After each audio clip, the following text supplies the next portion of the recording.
I was never the most talented. I've never been the fastest, strongest, or smartest. I joined the Navy at 18. I went straight from boot camp to basic underwater demolition SEAL training. Some of the toughest military training in the world. There's an 80% attrition rate brought on by what many people might consider torture. Through sleep deprivation, mental strain, and physical pain, most people quit. I didn't. I made it to the SEAL teams. I rose through the ranks, becoming a SEAL officer, where I had the honor of leading men on the battlefield. The most important thing I learned in the SEAL teams was leadership. I tested leadership strategies and tactics in the harshest environment in the world. So, when I retired from the SEAL teams, I started Echelon Front to teach those same leadership principles to leaders working across a broad spectrum of endeavors. True leaders listen to their team, build strong relationships, and find solutions through collaboration. That is what true leadership looks like.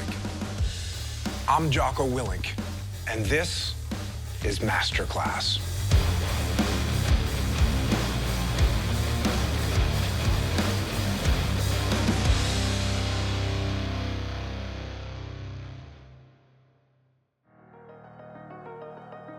Today, I'm meeting with a group of professionals, all from different businesses, who want to be better leaders and managers. They're probably thinking my leadership style is all about barking orders and imposing authority onto people. But that's not my style at all. In fact, I consider that behavior the worst form of leadership. I've learned, without a doubt, that leadership is the most important thing on the battlefield. It's the most important thing in business, and really, it's the most important thing in life as well. And I read your bios, and I was very happy to see that you all have come to that conclusion as well. You all realize that the best way to move your life and your business forward is through leadership. So we're gonna spend some time talking about leadership. I'm gonna pass on some of the lessons that I've learned and hope to learn some lessons from you as well. And that way we can all get better. This class will be a journey through my leadership philosophies with lessons learned from my time on the battlefield. By the end, my goal is for you to be a better team builder, better motivator, better communicator, and better at prioritizing and executing in every aspect of your life. By the end of this class, you will learn to be a better leader, whether it's running a corporation, overseeing a complex project, managing a small business, or coaching your kid's sports team. A lot of times when people hear the word leadership, they think, oh, I'm not a leader. I'm a frontline individual contributor at my company. I'm not in charge of anybody. But that's actually not true. You still have to lead.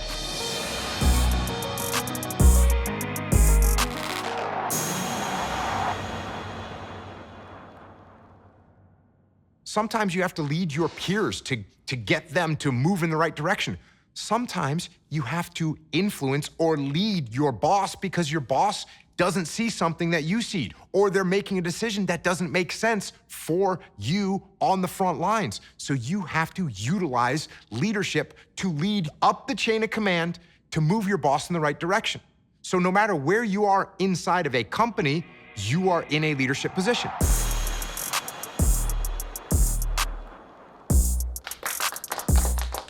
These skills are for actually every human being that interacts with other human beings. No matter what your job is, you are a leader, and these skills will help you in every aspect of your life.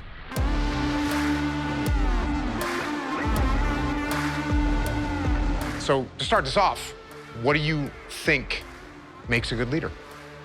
Ability to pivot. Ability to pivot, right? Who here can predict the future? Raise your hand. That's right, nobody. So that means things are gonna happen. Things are gonna change. Events are gonna occur that we didn't anticipate, and then we absolutely have to be able to pivot into a different direction. What else? Telling people what to do. Like barking orders at people. Not quite, but Yeah. yeah. Telling people what to do. There's an aspect of that that comes into leadership that has to be very, very balanced. You know, when I first started working with civilian companies, one of the first CEOs He says, I really can't wait till you come up here and whip my people into shape. And I said, hey, if you're looking for someone to whip your people into shape, you should probably find someone else. Whipping people does not get the best out of them. The authoritarian leader that barks and yells and runs roughshod over everyone, that's the type of leader that they will get the job done for a short period of time. Because if I'm afraid that I'm gonna get fired, then I'm gonna do what you tell me to do if you come and yell and scream at me. But when I get home, of course, I'm trying to find another job. That's a very common misperception that people have, especially about military leadership, that the military leader is the authoritarian that's going to just smash people to get them to do what he wants them to do. This doesn't work. No one likes being told what to do. As a matter of fact, we all, as human beings, have a little psychological feature. It's called reactance. Reactance, a motivational state characterized by distress, anxiety, resistance, and the desire to restore the loss of or perceived loss of a behavioral freedom. And when we get told to do something, our natural reaction is to push back. 99% of the time, for me as a leader, I don't want to have to tell anybody what to do. Wow. In fact, for me as a leader, I don't want to have to say anything. The ideal operations that I led in combat, I didn't say a word. We would pull up to a target, the mission would commence, the assault team would move towards the target. I didn't tell them to go there. The breach team would go over the wall and set the breach on the door. I didn't tell them to do that. The external security team would set up their positions. I didn't tell them to do that. Everybody knew what to do. The best missions that I ran, I didn't have to say anything. So that became my goal. Can I have the team understand the mission so well? Can the team be so well trained? Can the team be so empowered that I don't need to do anything? That's my goal, is to become a silent leader. The silent leader takes a humble approach, is open-minded, listens to other people's ideas, empowers their team to plan and execute, and focuses on relationship building. On the other end of the spectrum, the authoritarian leader is someone who is closed-minded, power-focused, ego-driven, imposes their own personal plans, and demands strict obedience. If you make it your goal to be a part of a team and be leading a team where you don't have to say anything, that's going to guide you in the right direction for leadership. When I don't have to talk to my team, when I don't have to look down and in at my team and what they're doing, what does that allow me to do? It allows me to look up and out. Where's that next opportunity? Because we're gonna go get it. And one of the challenges all managers and leaders face is getting that next opportunity to move up to the next level, to get promoted. I wanna dive into some of your challenges. Marcus, I understand from reading your bio, you're in a situation where you wanna move up.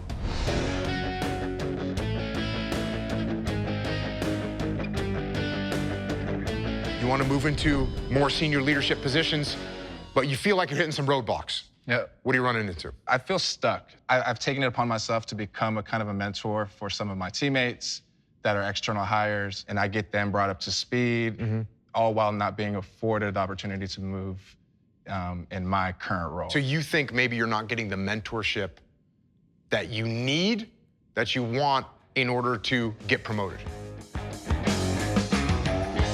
Marcus had the feeling that he wasn't having the opportunities that he thought he deserved. And I actually, in just getting to know Marcus, I think he actually does deserve some opportunities. But instead of him saying, what can I do different?